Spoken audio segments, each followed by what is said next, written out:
Speaker, I move to suspend the rules and pass H.R. 5751 as amended. The clerk will report the title of the bill. H.R. 5751, a bill to redesignate Golden Spike National Historic Site and to establish the Transcontinental Railroad Network.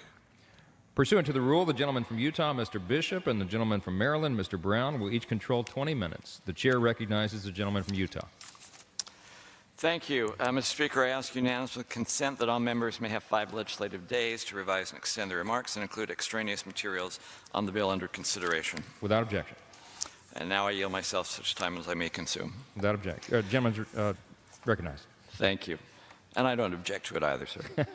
Look, May 10th, 1869 is one of the most significant dates that we have in American history, because that is the date when a congressionally mandated provision to try and unite the two continents, the two oceans on this continent nation together, actually came into being.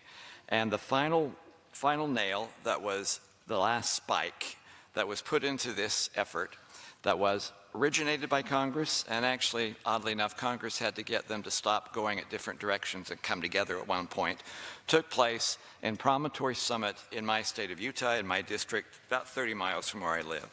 This is a prominent symbol of the most significant achievement we did in the 19th century.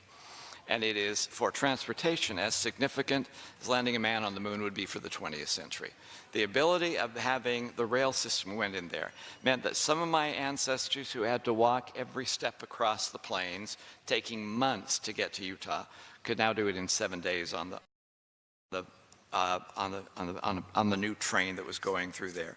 So this is one of those things that has the support of the National Park Service, who wants to make sure that some of the less visual parks are given the quality attention that they deserve to make them something that is important for the future history of this country. So it's not just going to be a park. This is going to be a historic park.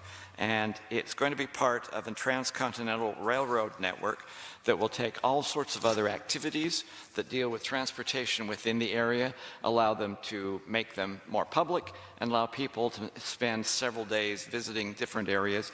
And it is also important since, ironically, within a few miles of this location is also the site where most of the motors that were made for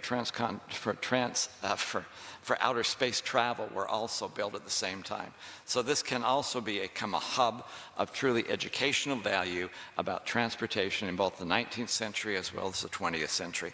It can also be the opportunity of showing telling the story of the literally thousands of immigrants who helped build the system going both ways in both directions.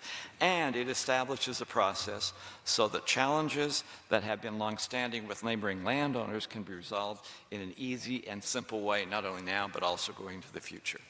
So with that, I urge my colleagues to support this bill, which will make the Golden Spike a National Historic Park in time for the 150th birthday, which will be next May 10th of 2019.